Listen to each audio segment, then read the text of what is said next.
এবার না হয় মাই মিস্ত্রি হয়ে যাব এই যে এই এবার ঠিক করে দাও ঘুরে দাও কিন্তু তুলি দাও ঠিক আছে তো ঘুরে যাও ঘুরে যাও নাইবে এ তুই তোর বাস তোর বাবু চলো আজকে ঠিক আছে এই লম্বা করতে পারবেন আন্দরকিল্লার জুমা মসজিদের চত্বরে আন্তর্জাতিক কিরাত সম্মেলনের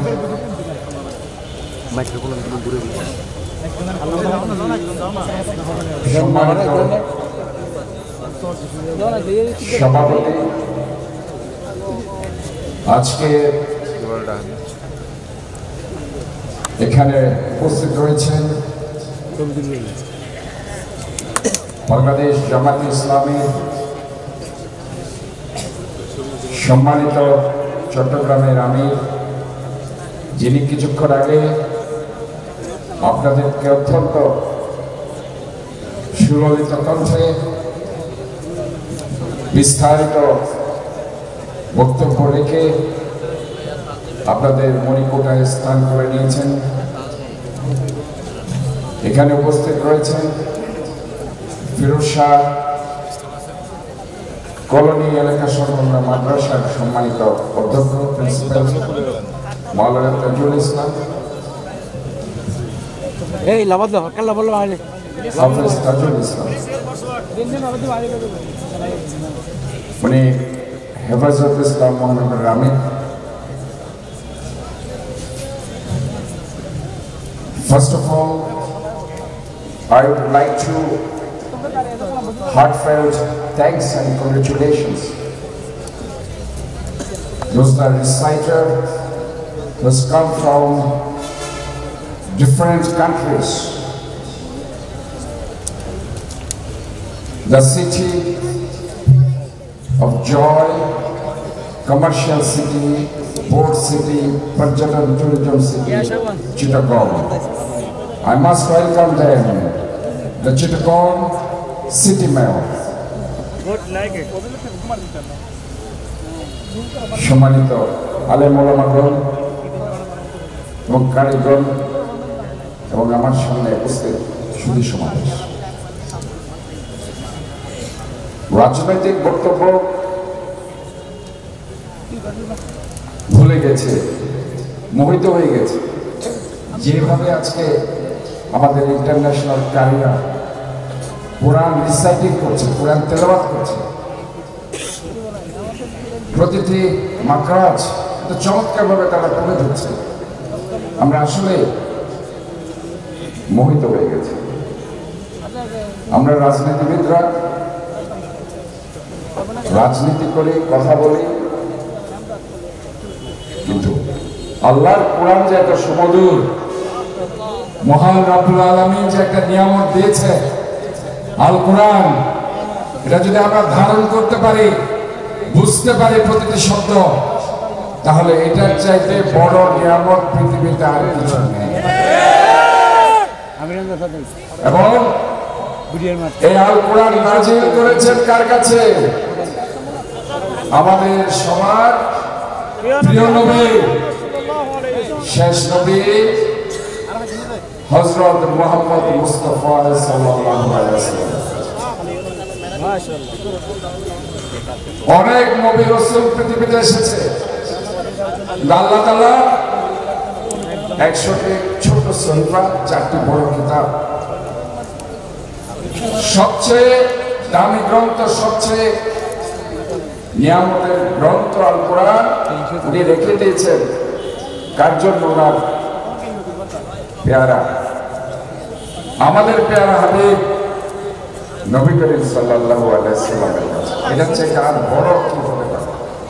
তাও নাজিল হয়েছে কবে? সবে কদরের রাতে, পবিত্র রাতে। কাজে এই যে আজকে যে চমৎকার ভাবে তারা এটা কারীরা সেটা রিসাইট করছে, এত চমৎকার ভাবে, আসলে প্রতিটি শব্দ এমনভাবে তারা বলছে, আমার এখানে যারা আছেন, যারা কোরআন পড়ছেন, তারা সেটা অনুধাবন করছেন, অন্তস্থ করছেন এবং সেটা অনুধাবন করে তারা আজকে ইন্টারন্যাশনাল কারিগরে এসেছে, তাদেরকে স্বাগতম জানাচ্ছে। এটা বিশাল ব্যাপার। আমাদের শাহজাহান চৌধুরী সাহেব অনেক বক্তব্য রেখেছেন, খুবই চমৎকার উনি বক্তব্য রেখেছেন।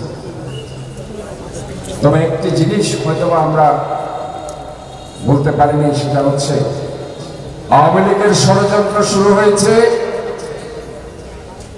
ওই সেদিন যেদিন 2009 সালে 25 এবং 26শে ফেব্রুয়ারি পিলখানাতে বিডিআরে ওই আমার 57 জন দেশপ্রেমিক সেনাবাহিনীর অফিসারকে যেদিন হত্যা করেছে, সেদিন থেকে মূলত আওয়ামী লীগ 20 বছর, 30 বছর, 40 বছর, 50 বছর ক্ষমতার স্বপ্ন দেখেছে। মূল হচ্ছে ওই জায়গা।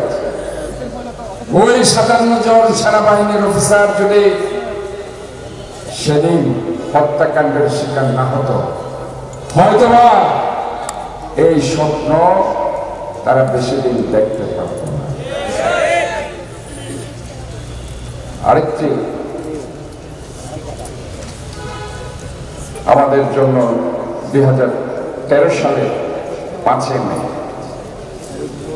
সেদিন আমরা দেখেছি হেফাজতের ছোট্ট ছোট্ট ভাইরা যেভাবে ঢাকা অভিমুখে যাত্রা করেছে,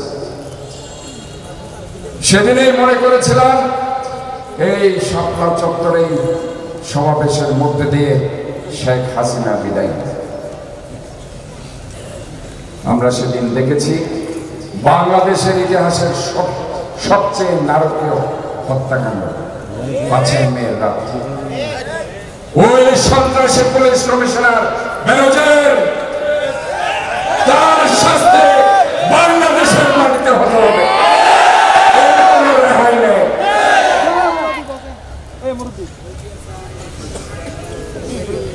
মসজিদে ঢুকলেই, কোরআন পড়লে, নামাজ পড়লে, টুপি রাখলে, দাড়ি রাখলে জঙ্গি হয়ে যাবে।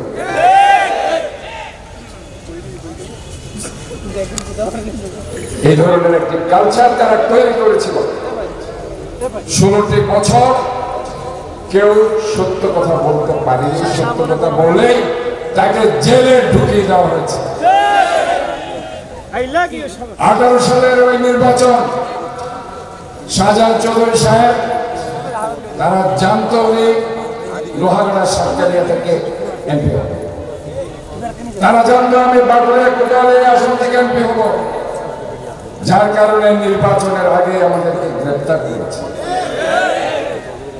একসাথে আমরা ছিলাম,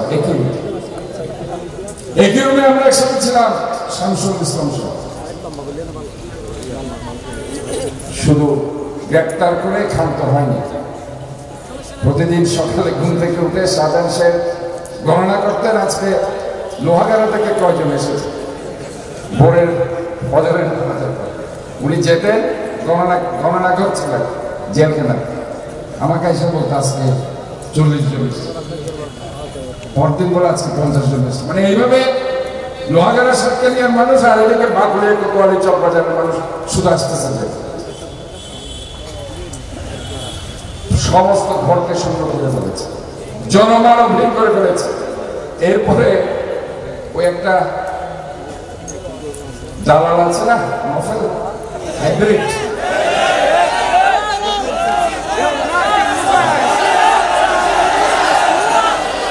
ইসকনের কি হাইব্রিড নেতা আছে, হাইব্রিড দালাল, সে আমার এলাকায় গিয়ে, আমি তো জেলে, বলে যে ওনার পোস্টার দেখা যাচ্ছে, এই পোস্টার ছিল, পোস্টার পর্যন্ত লাগাতে দেয়নি।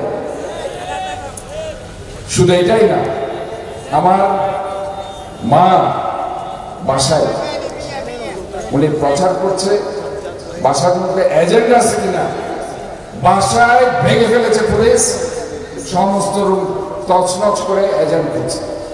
আমার অসুস্থ মাকে তারা সেখানে অপমান করছে।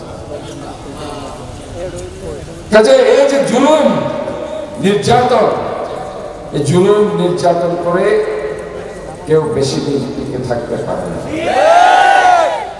অতীতের ইতিহাস সেটাই প্রমাণিত হয়েছে। যার কারণে আজকে ওই যে লক্ষণ সেনের মতো পিছনের দরজা দিয়ে আওয়ামী লীগকে রেখে শেখ হাসিনাকে পালিয়ে যেতে হয়েছে। আজকে যে সমস্যাগুলো দেখছেন, ওই যুবলীগ ছাত্রলীগ তাদের গুন্ডা পান্ডারা এখনো রয়ে গেছে, তাদের অস্ত্রগুলো এখনো রয়ে গেছে। আমরা প্রশাসনকে বারবার বলছি সমস্ত অবৈধ অস্ত্র এবং অনেক অবৈধ সন্ত্রাসীর কাছে যেসব বৈধ অস্ত্র লাইসেন্স আকারে দেওয়া হয়েছে, মনে রাখবেন সমস্ত অবৈধ অস্ত্র এবং অবৈধ ব্যক্তি আওয়ামী লীগ যুবলীগ ছাত্রলীগের কতগুলি সন্ত্রাসী আছে না, তাদের কাছে যে বৈধ অস্ত্রগুলো আছে সমস্ত অস্ত্রগুলো রিকভারি করতে হবে, এটাই আমরা বলেছি। এগুলো সরকারের জিম্মায় নিতে হবে, আমরা বারবার প্রশাসনকে বলেছি। ওইগুলো উদ্ধার হবে। ওই অস্ত্রগুলো উদ্ধার না হওয়ার কারণে আজকে 5ই আগস্টের পরে আমার ছাত্র জনতা শ্রমিকেরা প্রায় 1000-এর অধিক যেখানে প্রাণ দিয়েছে, শহীদ হয়েছে। 5 থেকে 10,000-এর অধিক আজকে যারা বিভিন্ন হাসপাতালের বেডে কাতরাচ্ছে, তাদের চোখ নষ্ট হয়ে গেছে, পা নষ্ট হয়েছে। আমি বিভিন্ন হসপিটালে গিয়েছি, দেখেছি চোখ উপড়ে ফেলা হয়েছে। 4 আগস্টে আপনারা অনেকে জানেন না, চট্টগ্রাম মেডিকেল কলেজ থেকে ছাত্রলীগের ছেলেরা মেরে মেরে বের করে দিয়েছে। আমার দুটি হসপিটাল সামনে ছিল, রাতে তাদেরকে ভর্তি করিয়েছে, অন্য জায়গায়ও তাদেরকে আমরা নিয়ে গেছি। অগাস্টের 3 তারিখটা আপনারা জানেন, আমার বাসায় আক্রমণ করেছে অনেক নেতা, আমাদের বিএনপি জামাতের অনেক নেতার বাসায় আক্রমণ করেছে, হামলা করেছে, জ্বালিয়ে দিয়েছে। তারা বলেছে আওয়ামী লীগ ক্ষমতায় যদি চলে যায়, ওই ওবায়দুল কাদের কি বলেছে, 4-5 লাখ লোক নাকি মারা যাবে, 50 লাখ লোক।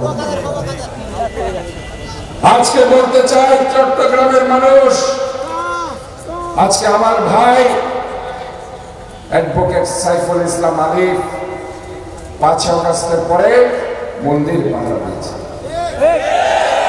আপনারা এখানে যারা আছেন অনেকের মন্দির পাহারা দিয়েছেন। হিন্দু ভাইদেরকে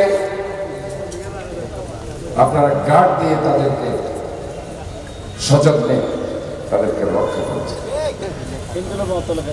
5 আগস্টের পরে চট্টগ্রামের মাটিতে কোনো প্রাণহানি হয়নি। গতকালকে 5 আগস্টের পরে প্রাণহানি ঘটিয়েছে, কারা ঘটিয়েছে? ওই চিহ্নিত সন্ত্রাসী স্কুলের চিন্ময়ের মুক্তির দাবি নিয়ে যারা মিছিল করেছে, এবং সেই মিছিলগুলো আমরা দেখেছি, হাতে বড় বড় রামদা আমরা দেখেছি। এগুলো সবে চিহ্নিত।